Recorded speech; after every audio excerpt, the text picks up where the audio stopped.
Assalamualaikum warahmatullahi wabarakatuh. Kita bertemu lagi dalam video pembelajaran sistem organisasi kehidupan untuk SMP kelas 7 semester 2. Saya Oki Siwi, guru SMPN 243 Jakarta.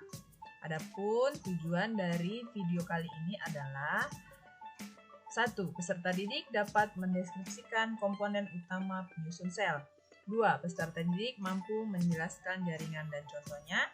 3. Peserta didik mampu mendeskripsikan organ pada makhluk hidup. 4. Peserta didik mampu mendeskripsikan sistem organ dan organisme beserta contohnya. Selamat menyaksikan. Aduh, susah banget sih pelajarannya, aku belum paham deh. Hai Vira. Hai Gita, Kamu kenapa? Kok kayaknya bingung banget? aku lagi bingung banget nih sama pelajaran IPA, aku belum paham. Pelajaran IPA yang mana? Sistem organisasi kehidupan makhluk hidup, Sistem organisasi kehidupan makhluk hidup bagian mana? yang sel. Oh, aku ingat yang itu. Begini loh penjelasan Boki.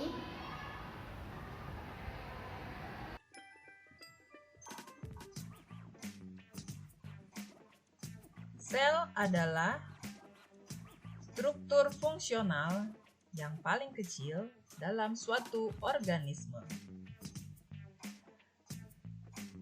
Sel dapat melakukan aktivitas dan reaksi kimia untuk mempertahankan kehidupan di dalam sel itu sendiri. Ada dua sel hewan dan sel tumbuhan.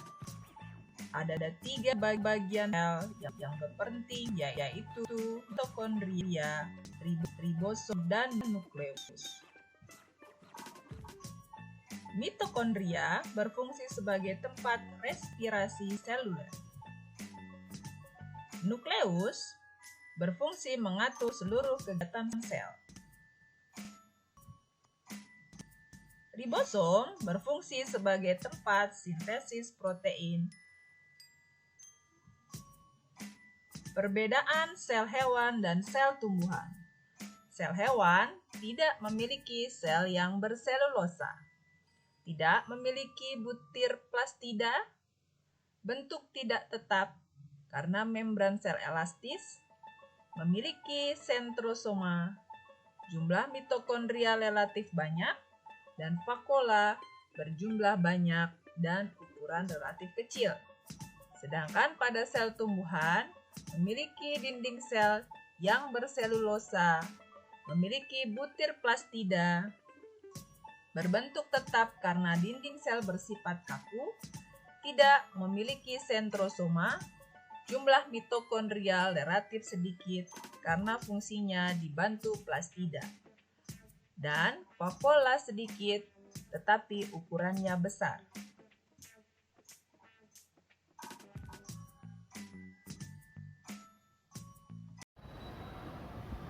Oh gitu ya Gita, makasih ya. Iya, sama-sama. Terus kalau yang jaringan gimana? Oh, kalau yang itu kayak gini penjelasannya.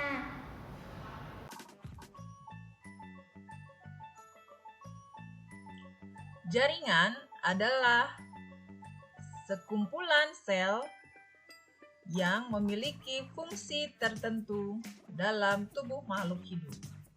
Contoh jaringan adalah jaringan ikat, jaringan pengangkut, jaringan otot, jaringan meristem, jaringan syaraf, dan jaringan epidermis. Tumbuhan mempunyai bermacam-macam jaringan. Jaringan pembuluh kayu atau silang berfungsi mengangkut air dan unsur hara dari akar ke daun, sedangkan jaringan pembuluh is atau floem mengangkut zat makanan dari daun ke seluruh tubuh tumbuhan. Hewan maupun manusia mempunyai bermacam-macam jaringan juga. Ada jaringan epitel, jaringan otot, jaringan tulang rawan, dan jaringan syaraf.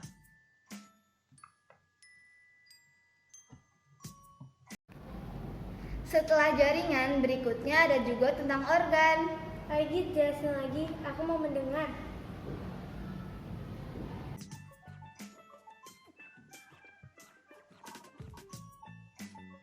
Organ adalah sekumpulan dari jaringan yang memegang fungsi tertentu dalam tubuh makhluk hidup.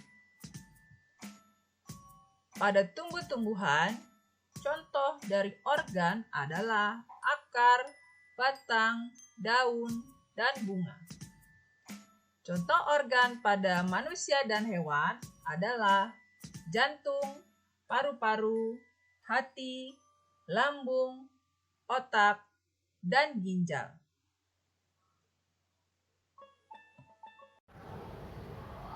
Udah kan Dit, cuma segitu aja? Belum, masih ada lagi. Masih ada sistem organ dan organisme. Begini penjelasannya. Sistem organ adalah kumpulan dari organ-organ yang bekerja sama untuk melakukan fungsi kerja tertentu. Sistem organ memegang peran yang besar dalam kehidupan suatu organisme atau makhluk hidup.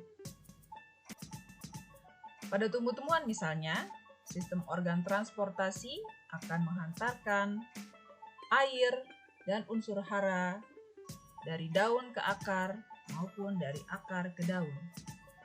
Pada manusia dan hewan, contoh sistem organ misalnya sistem peredaran darah atau sistem pencernaan dan sistem pernafasan.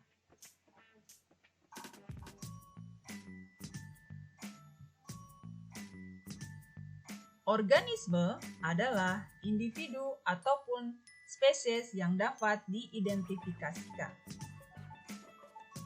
Sekarang kamu sudah tahu bahwa di dalam tubuh terdapat beberapa sistem organ.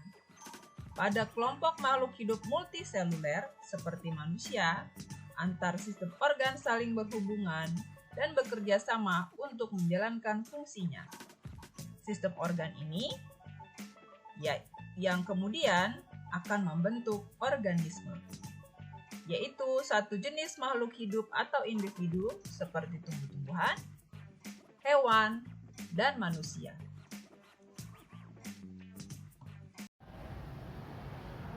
Makasih ya Git, berkat kamu aku jadi lebih paham. Iya, sama-sama Vira. Assalamualaikum, apa kabar anak-anak? Ibu Oki temenin belajar lagi ya. Kali ini tentang sistem organisasi kehidupan pada makhluk hidup.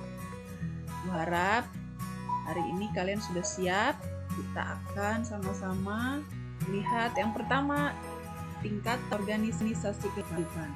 Di dalam struktur biologi, organisasi kehidupan terdiri dari berbagai tingkatan, yang terkecil hingga yang besar.